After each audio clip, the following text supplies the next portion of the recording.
Bienvenue sur la chaîne du conteur de peur. Ici, les ténèbres prennent vie et les histoires vous plongent dans un univers où le frisson est roi. Installez-vous confortablement, éteignez les lumières et laissez-vous emporter par nos contes effrayants. Avant de commencer, n'oubliez pas de vous abonner, d'aimer cette vidéo et d'activer la cloche pour ne rien manquer de nos récits terrifiants. Préparez-vous à entrer dans un monde où chaque ombre cache un secret et chaque bruit peut être le début d'un cauchemar. En l'an 2134, l'exploitation minière dans l'espace était devenue une réalité courante. L'équipage du Vanguard 7 avait pour mission de forer et de récupérer des minéraux précieux dans la ceinture d'astéroïdes de Kuiper. Composé de 4 membres, le capitaine Alex Mercer, l'ingénieur en chef Anna Lee, le géologue Dr. Mark Rio et la biologiste Dr. Naomi Sato et l'équipage étaient expérimentés et prêts à relever ce nouveau défi. Après plusieurs semaines de travail, ils détectèrent une riche veine de minéraux près d'un astéroïde de taille moyenne. Cependant, à leur grande surprise, ils découvrirent un vaisseau apparemment abandonné, flottant non loin de leur cible. Ce vaisseau, vieux et corrodé, ne correspondait à aucun modèle connu. Le capitaine Mercer décida d'explorer le vaisseau pour s'assurer qu'il ne représentait pas un danger. À bord de ce vaisseau mystérieux, ils trouvèrent des signes d'une présence humaine passée, des outils, des combinaisons spatiales déchirées et des équipements de forage anciens.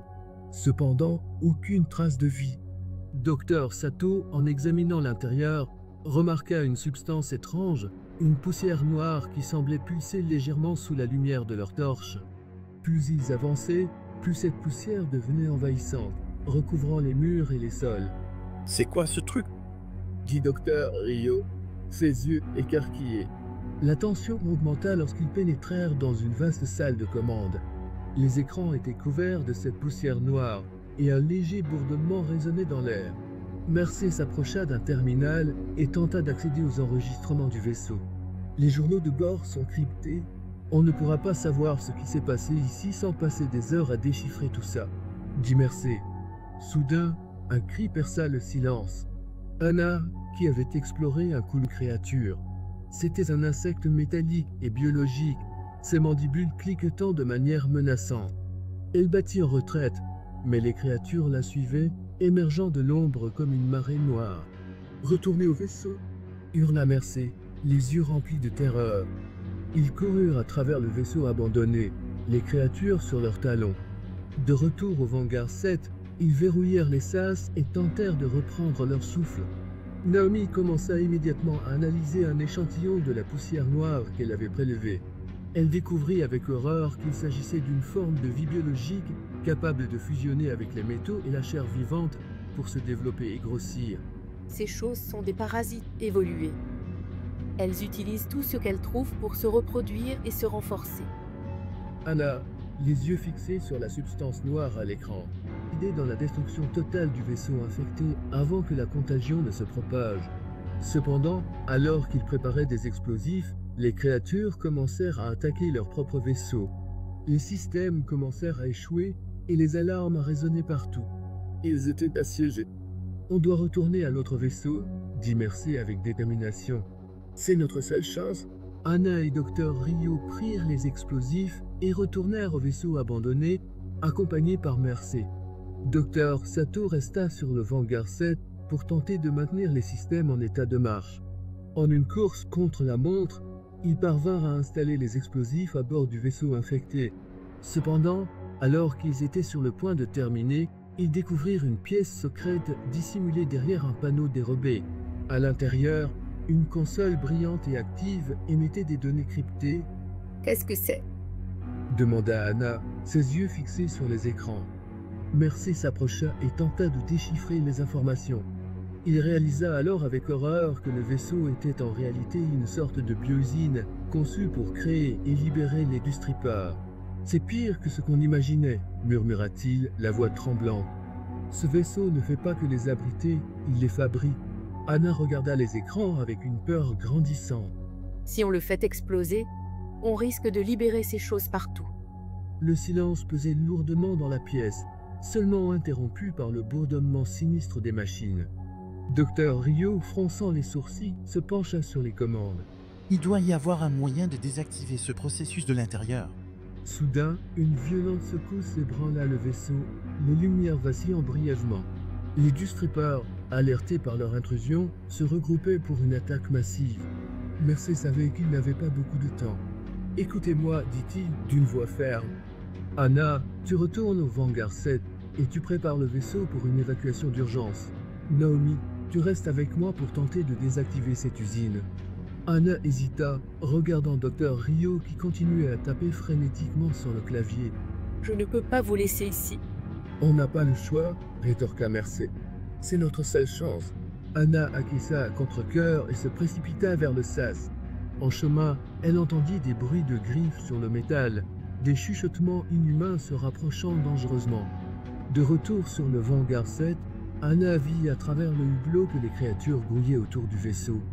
Elle se dépêcha de préparer les systèmes pour un décollage rapide, ses mains tremblant légèrement. Pendant ce temps, Mercer et Naomi continuaient leur lutte contre la montre. Ils découvrirent un terminal caché, chargé de la gestion centrale des Deathstrippers.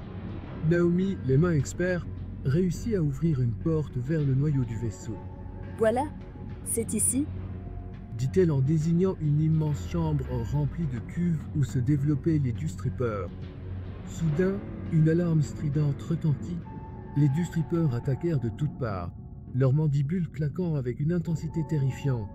Mercer repoussa les créatures tant bien que mal, tandis que Naomi essayait de lancer une séquence d'autodestruction. « Ça va prendre du temps, » dit-elle par-dessus le bruit des combats. « mais une fois lancé, on t'aura 10 minutes pour évacuer. » Le capitaine lutta désespérément contre les assauts incessants, utilisant chaque once de sa force pour protéger Naomi. Enfin, elle réussit à enclencher la séquence. « On doit partir maintenant. » insista-t-elle. Ils coururent à travers le vaisseau, esquivant les créatures qui se jetaient sur eux. Arrivés au sas, ils se heurtèrent à une vision d'horreur. Des Deathstrippers avaient commencé à infester le Vanguard 7. Anna, de l'autre côté de la vitre, leur fit signe de se dépêcher. Ils sont déjà là. Mercer se fraya un chemin jusqu'à la console centrale du Vanguard 7 et tapa une commande rapide. « On va devoir les attirer vers l'extérieur. » « Comment ?» demanda Naomi, essoufflée. « En utilisant les propulseurs auxiliaires pour créer une dépressurisation partielle, répondit-il.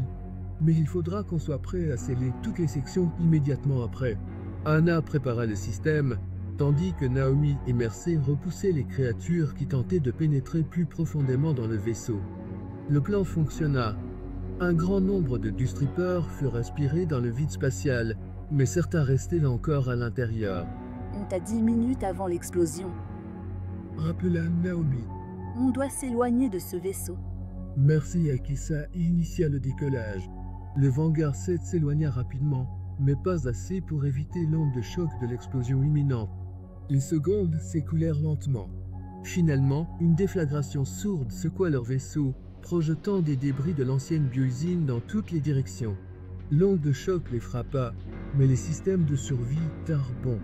Anna poussa un soupir de soulagement, mais le visage de Mercer resta grave. « On a réussi cette fois, » dit-il doucement. « Mais il pourrait y en avoir d'autres, cachés dans l'ombre de l'univers. » Ils étaient marqués par cette expérience, sachant que l'espace cachait des dangers bien plus terrifiants que ce qu'ils avaient imaginé. La poussière noire, mélange de biologique et de métal, leur avait montré que les profondeurs de l'univers recelaient des horreurs indicibles, prêtes à émerger de l'obscurité. Mais grâce à leur courage et à leur sacrifice, l'humanité avait gagné un répit précieux dans cette bataille contre les monstres de l'espace.